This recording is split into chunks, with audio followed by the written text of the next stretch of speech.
wabarakatuh. Waalaikumsalam warahmatullahi wabarakatuh. Bagaimana kabar kalian hari ini anak-anak? Baik Bu. Baik Bu. Alhamdulillah, semoga senantiasa sehat, selalu bersemangat. Amin. Belajar daring. Jangan lupa selalu jaga kesehatan dan patuhi protokol kesehatan COVID-19. Nah, sebelum kita memulai pembelajaran, mari kita berdoa terlebih dahulu. Ananta, silahkan memimpin doa. Ananta?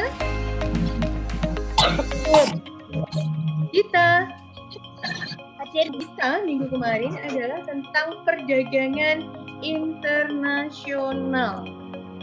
Ada yang masih ingat itu perdagangan internasional?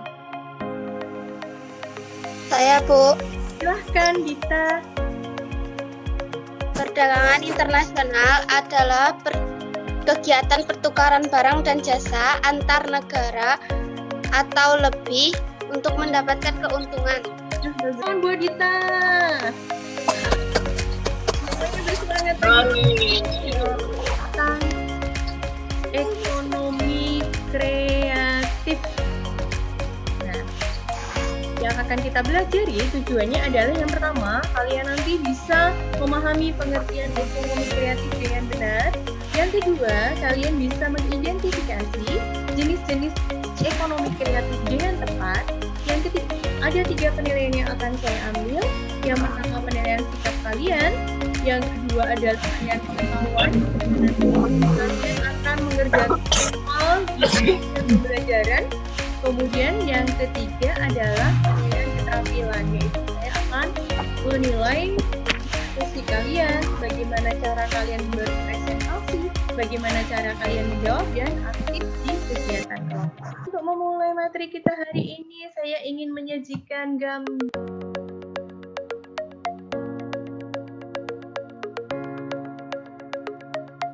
Nah, gambar apakah ya? Nah, Gojek. Gambar apa? Aplikasi Gojek. Aplikasi Gojek. Kalau ini, ada yang tahu? Lambang negara Indonesia. Lambang negara. Paragraf. Hubungan gambar-gambar itu dengan materi kita hari ini apa? Bagus sekali Aulia. Yang lainnya ada yang mau mencoba menjawab setelah kalian melihat gambar tadi, apa yang terpikir dalam benak kalian hubungannya dengan ekonomi kreatif? Ada yang mau menjawab? Masker saat ini sedang banyak dibutuhkan Bu. Yuk, bagus sekali Ananta. Nah, masker saat ini sedang banyak dibutuhkan karena negara kita sedang menghadapi pandemi, sehingga ini bisa menjadi sebuah peluang usaha. Ya? Nah, ini hubungannya. Oh ya Dita, monggo silahkan Dita. Gojek juga sangat dibutuhkan kalau kita kelaparan atau diantar ke suatu tempat. Bagus sekali pertanyaan dan jawabannya. Situasi atau kondisi seperti ini, kita manusia dituntut untuk memiliki kreativitas menghasilkan suatu konsep ekonomi yang berdasarkan suatu kreativitas. Ada yang berjualan masker, ya enggak? Nah, tadi hubungannya dengan lambang negara apa? Hubungannya adalah bahwa negara kita harus ada wadah yang dimiliki oleh pemerintah untuk mampu mengembangkan ekonomi kreatif. Bisa dipahami peta konsep kita hari ini? Jadi hari ini kita akan berdiskusi di mana saya akan membagi kalian menjadi 4 kelompok sesuai dengan kelompok yang sudah ada di WA yang sudah kita bentuk kemarin ya. Kelompok pertama, kalian silahkan mempelajari tentang pengertian ekonomi kreatif. Kelompok 2, kalian mempelajari tentang jenis-jenis ekonomi kreatif. Kelompok 3, kalian mempelajari tentang lembaga negara di bidang ekonomi kreatif. Ya, membuka Google Classroom yang di sana sudah saya upload, ada materi, ada PPT, ada Ini adalah aplikasi Google Classroom di mana peserta didik bisa melihat materi berupa handout, LKPD, maupun PPT sekaligus soal yang sudah diupload guru di dalam Google Classroom.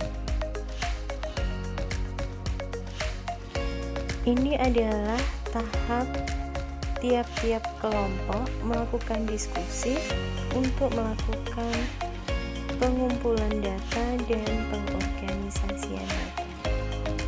Silahkan kalian berdiskusi dengan mencari literasi melalui buku paket atau internet.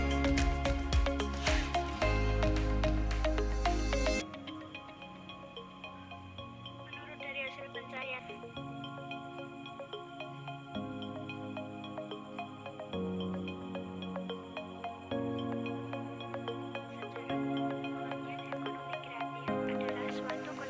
perekonomian di era ekonomi.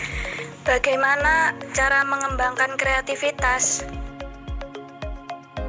Cara mengembangkan kreativitas adalah dengan selalu berpikir positif, buat analisis setiap kesulitan, peluang, dan selalu bertindak untuk menghasilkan sesuatu. Kali jawaban dari kelompok 1 cara mengembangkan kreativitas adalah kita harus selalu berpikir positif, kemudian Ekonomi kreatif, adapun jenis-jenis ekonomi kreatif yaitu diantaranya periklanan, advertising,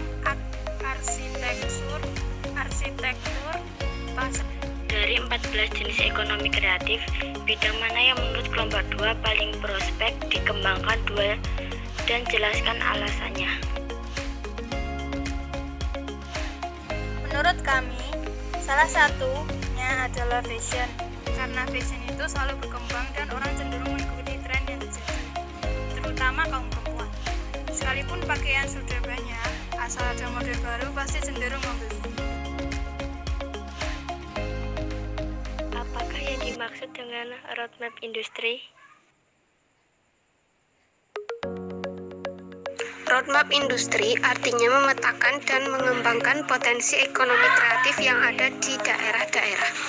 Jadi roadmap industri itu adalah sekarang silahkan ada yang mau membuat kesimpulan dari pembelajaran kita hari ini.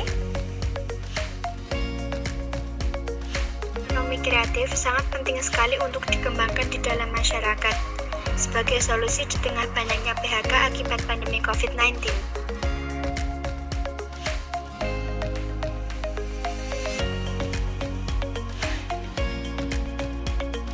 Pelajaran kita hari ini adalah bahwa konsep ekonomi kreatif adalah konsep ekonomi yang berasal dari ide atau kreativitas manusia.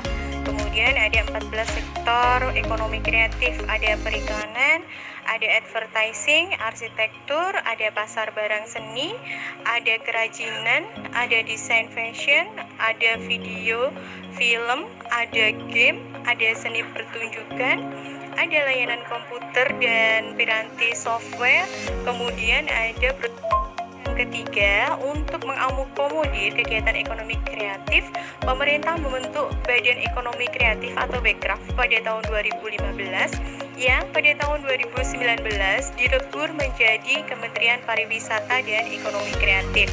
Kemudian yang keempat, untuk melakukan peningkatan ekonomi kreatif di Indonesia, pemerintah melakukan berbagai upaya. Yang pertama adalah meningkatkan kualitas sumber daya manusia, yang kedua membuat roadmap industri, yang ketiga memberikan bantuan hukum, dan yang keempat memberikan bantuan modal kepada UMKM.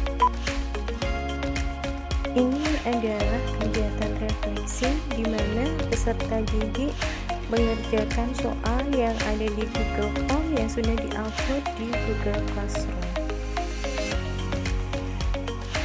Guru juga mengingatkan peserta didik untuk mempelajari materi minggu depan, yaitu tentang keunggulan ekonomi Indonesia. Karena waktu sudah habis, saya akhiri pembelajaran kita hari ini. Jangan lupa untuk selalu bersemangat dalam belajar daring dan selalu patuhi protokol kesehatan COVID-19. Terima kasih atas atensi belajar kalian yang luar biasa hari ini. Saya akhiri. Sampai jumpa minggu depan. Wassalamualaikum warahmatullahi wabarakatuh.